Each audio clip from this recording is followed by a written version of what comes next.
It can be seen in the water, felt in the ground, and smelled in the air. It's time to return to Middle-earth. The Lord of the Rings of Power countdown has begun. It's time to brush up on everything you need to know about the new series, which will be available on Amazon Prime Video in less than 2 months. Stay tuned to have more info on the enticing series. First, let's have an overview of Rings of Power. The Misty Mountains, the Old Woods, and all of Middle-earth's slopes and dells are calling once again. Fans of J.R.R. Tolkien's epic fantasy universe will delight in Amazon's upcoming The Lord of the Rings series, which will explore a previously unknown era of Middle-earth. This brand new series will transport viewers thousands of years before the events of The Hobbit and its successor series, to a period when legends were created. J.D. Payne and Patrick McKay created the show, and they also serve as showrunners. Little is known about the next series, but its success is crucial. This includes a $465 million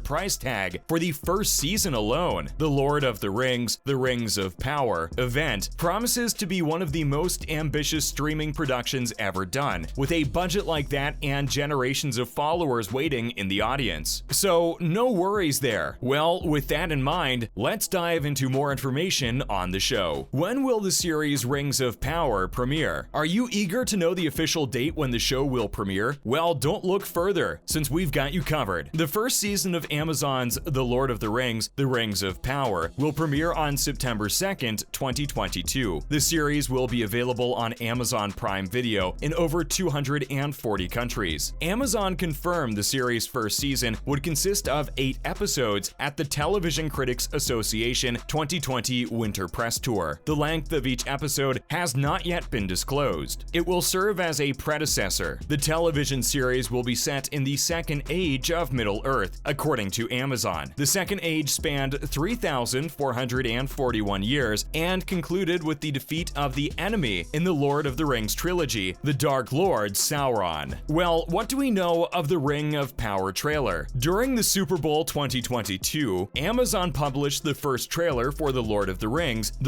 of Power. Much earlier, in August 2021, Amazon marked the completion of Season 1 shooting by giving the first official look at the series. On July 14th, 2022, Amazon unveiled the second trailer for The Lord of the Rings of Power, providing fans with a more in-depth look at the magnitude, scope, and plot of the highly anticipated new series. This was quickly followed by another teaser, which debuted at the San Diego Comic-Con 2022. Following that, let's look at the timeline in which The Lord of the Rings of Power is set. As previously stated, this prequel series will not take place within the time period we are used to seeing for Middle-earth. This is due to the fact that Amazon's Lord of the Rings TV series takes place thousands of years before The Hobbit or The Lord of the Rings during the Second Age. To put things in perspective, when Gollum initially recovered his treasure, called the One Ring, it had already been gone for almost 2,000 years. The Second Age is significant for being the time when Sauron ascended to power. During the Second Age, he deceived Celebrimbor and other elf blacksmiths into crafting the Rings of Power, while secretly constructing the One Ring to reign over all the others. He also strengthened his hold on Mordor and corrupted the inhabitants of Numenor. Early reports regarding the program stated that it would center on a younger version of Aragorn, which now seems to be wildly inaccurate, considering that the show's setting takes place much before Aragorn's existence. Because this is the first time certain areas of Tolkien's universe will be shown on film, the Rings of Power will most likely focus on introducing us to a fresh new cast of people and locations. Moving on, what is to be known about the new characters? The new series will contain non-canonical characters, but Tolkien enthusiasts need not panic. At the show's debut Comic-Con event, the creative team assured that they worked with Tolkien academics, linguists, and lore experts in the writer's room to ensure that the new characters fit into the setting of Lord of the Rings. This includes Harfoots, a dwarf breed about whom Tolkien only penned 2 tantalizing pages, and the first ever female dwarf, Disa, Nomveta, who will have a beard and will be wedded to Durin, Arthur. Whenever there is a query throughout the writing process, the solution was always go back to the book, go back to the book, go back to the book. To deconstruct any hints, Tolkien Tolkien supplied concerning the Second Age. Fans will also get to glimpse the city of Numenor, which collapsed at the end of the Second Age for the first time on screen. The Stranger, portrayed by Daniel Wayman, is meant to be a mystery that will be revealed throughout the course of the series. He'll most certainly be exposed as someone recognizable to the audience, Gandalf or Sauron, but for now, he's just the Stranger. Next up, the filming of Lord of the Rings, Rings of Power. The Lord of the Rings, The Rings of Power started filming in New Zealand in February 2020. Due to the COVID-19 outbreak, operations were halted in mid-March. The film was finally granted the go-ahead to start shooting, but it went on hold. The show's production will continue in September 2020. J.A. Bayona, who directed the first 2 episodes of the series, said that he finished shooting in December 2020. Wayne Che Yip revealed that he will be directing 4 episodes in March 2021, and that production was already beginning. Charlotte Brandstrom has also been announced as the director of 2 episodes set to air in May 2021. A number of stunt-related injuries were reported on the sets. Amazon has recently said that claims of significant injuries on set are absolutely false. According to the latest rumors, the program is still shooting its first season, and it is still unknown how long it will take to complete production. Benjamin Walker told Collider that he doesn't know how long the manufacturing process would take. "It's a little hazy right now," he said. "We've been here a long time, and when they're done with us, they'll let us go." Season 1 ended in August 2021, and the second season will shift production from New Zealand to the United Kingdom. What is the team that is involved in the film's production? It comes from fantasy and sci-fi heavyweights. J.D. Payne and Patrick McKay, who previously collaborated on Star Trek IV, have been selected to direct the series, while Game of Thrones writer and producer Brian Cogman has agreed to serve as a consultant. Executive producers Lindsay Weber, 10 Cloverfield Lane, Bruce Richmond, Game of Thrones, Gene Kelly, Boardwalk Empire, and Sharon Tall Igato will join the creative team, as well as writers Jennifer Hutchinson, Breaking Bad, Jason Cahill, The Sopranos, and Jason Doble, Stranger Things. Stephanie Folsom, Toy Story 4, will serve as a consultant producer with Ron Ames and Helen Shang, Hannibal. According to Variety, the series' costume designer will be Kate Hawley, while Rick Henricks will serve as production designer and Jason Smith will oversee visual effects. The first 2 episodes are directed by an intriguing person. According to Deadline, Juan Antonio Bayona has been engaged to helm the first 2 episodes of the series. Bayona responded to the announcement in a statement saying, "J.R.R. Tolkien wrote one of the most spectacular and inspirational tales of all time, and it is an honor and a delight to be a part of this incredible team as a lifetime fan. I can't wait to transport audiences all around the globe to Middle-earth and introduce them to the glories of the Second Age via a never-before-seen narrative. Jurassic World: Fallen Kingdom, The Impossible, The Orphanage, and episodes of Penny Dreadful have all been directed by him. Peter Jackson will not be participating. The filmmaker of The Lord of the Rings and The Hobbit revealed to French news sources that he would not be engaged in Amazon's upcoming series. Finally, how does The Rings of Power connect to the movies of Lord of the Rings? There will not be any direct connections made to the 6 movies that have already been made available to the public in the vast majority of cases. On the other hand, it is anticipated that the program would take place in the same setting as the movies. But a very long time ago, the show was prohibited from delving into the real-world happenings of either The Hobbit or The Lord of the Rings due to a number of copyright constraints. Therefore, we will not be treated to a recapitulation of the events that transpired in the films in any manner, but we will be given some more knowledge of those happenings. Well, that's the end of today's video. Hope you liked it. Make sure you press the subscribe button on your way out. Thanks for watching.